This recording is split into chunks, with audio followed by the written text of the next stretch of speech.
Hello, welcome. If you're listening to this, chances are it's late. The world outside is probably quieted down, and maybe you're looking for a little calm in all that chaos. Or maybe you're looking for a little bit of noise to fill up the quiet. Does that question hit home for you?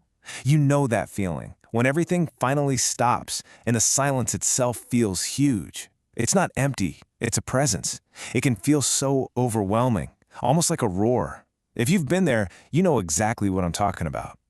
And I really need you to hear this. You are so far from being alone in this.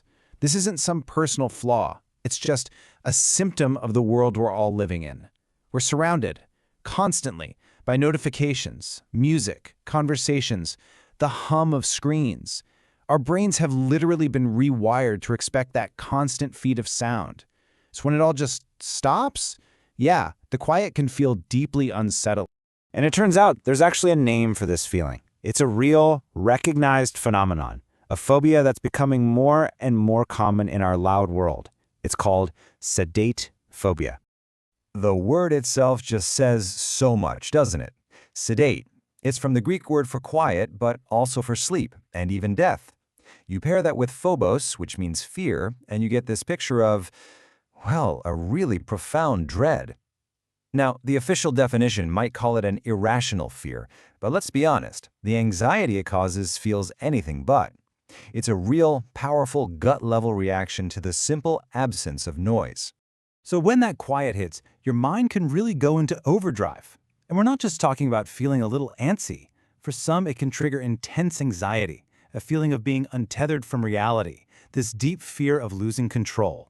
It's exactly why so many of us can't fall asleep without a TV on or a podcast playing. A quiet mind can feel like a really dangerous place to be. And your body? It listens to your mind. That dread can set off a full-blown physical stress response. I'm talking a racing heart, muscles tensing up, feeling short of breath. It's as if you're facing a very real physical threat. And that ringing in your ears some people get? That's incredible, actually. Sometimes the brain is so desperate for sound that it starts to create its own.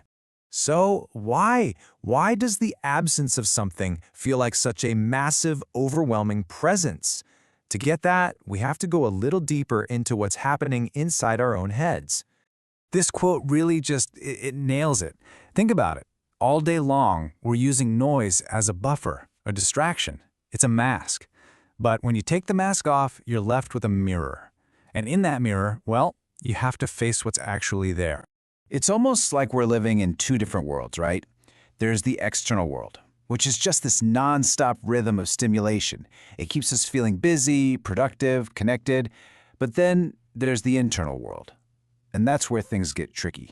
When the outside noise dies down, we're just left alone in an echo chamber with our own thoughts, the worries, the insecurities, the things we haven't dealt with. So you see, we're not really afraid of the silence.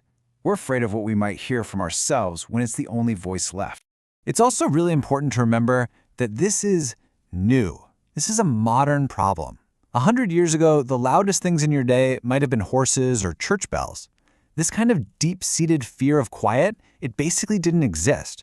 Our world's soundscape has just changed so dramatically, from natural, occasional sounds to this constant, inescapable digital hum.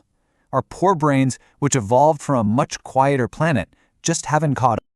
So that begs the question, if we're so overstimulated all the time, why do we actively seek out more noise, especially when we're trying to unwind and rest? Well, it's because noise has changed its job. It's gone from being an annoyance to being a comfort. This is such a perfect metaphor, isn't it? An adult security blanket. Just think about it.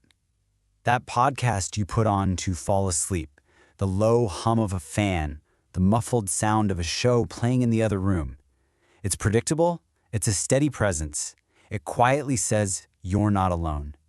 And maybe more importantly, it shields us from being truly alone with our own thoughts in the middle of the night.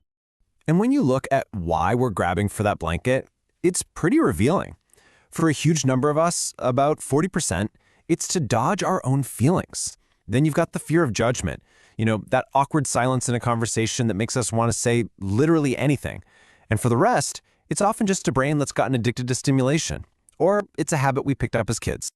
Okay, I know this can all sound a little daunting, especially if you're listening to this in the quiet of the night.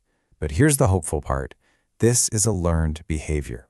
And anything that can be learned can also be unlearned. We can actually learn to have a healthier, more peaceful relationship with quiet. It's not about forcing anything, it's about gently inviting it back in. And this is not about fixing yourself overnight. Just think of it as a new skill you're patiently learning, step by step. Maybe you just mute the TV during the commercials, or you drive the first 5 minutes to work without the radio on.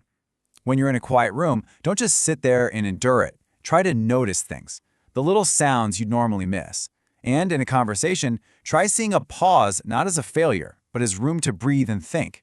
The goal is to just slowly, gently remind your brain that quiet is safe. Because if we can do that, we can completely change our relationship with silence. It stops being this empty, scary thing and becomes space. Space to process, space to feel, space to actually recharge. Honestly, in our world today, true quiet is a luxury. It's one of the rarest forms of self-care you can find. It's a chance to finally hear yourself again. So I'll leave you with that thought to sit with. Instead of running from the quiet, what if you just leaned into it, just for a moment? What if you started to see it not as a scary mirror, but as an open space to explore? What might you hear if you truly listened to your own quiet?